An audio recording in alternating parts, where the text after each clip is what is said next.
நாளைக்காக கவலைப்படாதிருங்கள். இந்த உலகத்தில் அநேகர் நாளைய தினத்தில் என்ன நடக்குமோ என்று கவலையோடு கூட இருக்கின்றார்கள்.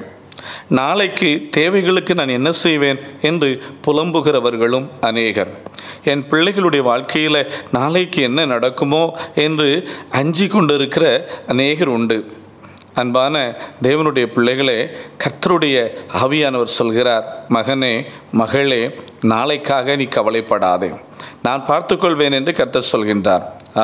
நம்முடைய ஆண்டவர் உங்களுடைய நாளைய தினத்தின் தேவைகள் எல்லாவற்றையும் பார்த்துக்கொள்வார். நாளைய தினத்தினுடைய காரியங்கள் எல்லாவற்றையும் பார்த்துக்கொள்வார்.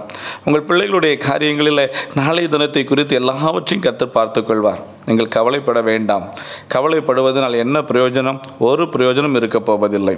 அதனால் தேவனுடைய சமூகத்தில் நாடுங்கள், அவரை அண்டிக் கொள்ளுங்கள். அப்பொழுது நீங்கள் பாக்கியவான்களாக இருப்பீர்கள். அந்த நாளை தேவன் பொறுப்படுத்திக் கொள்வார். கர்த்தர் உங்களை ஆசீர்வதிப்பார். ஜெபிப்போமா? நல்ல தகப்பனே, நாளை தினத்தை குறித்து கவலையோடு இருக்கிற நம்முடைய பிள்ளைகளுக்கு நீர் அற்புதத்தை செய்யும்படிக்கு இன்றைக்கு நான் ஜெபிக்கிறேன். அவருடைய வாழ்க்கையில் எந்த தேவைகளோடு கலங்கி போய் நிற்கிறார்களோ அந்த காரியத்தில் கர்த்தர் ஒரு அதிசயத்தை செய்து தேவைகளை சந்தியும், பிரச்சனைகளை மாற்றி போடும். ஆண்டவரே, எந்த காரியத்தில் பிள்ளைகள் கவலையோடு கண்ணீரோடு நிற்கிறார்களோ அந்த காரியத்தில் இன்றைக்கு இந்த நாளில் ஒரு அற்புதம் நடக்கட்டும். மகனே, நாளைக்காக கவலைப்படாதே.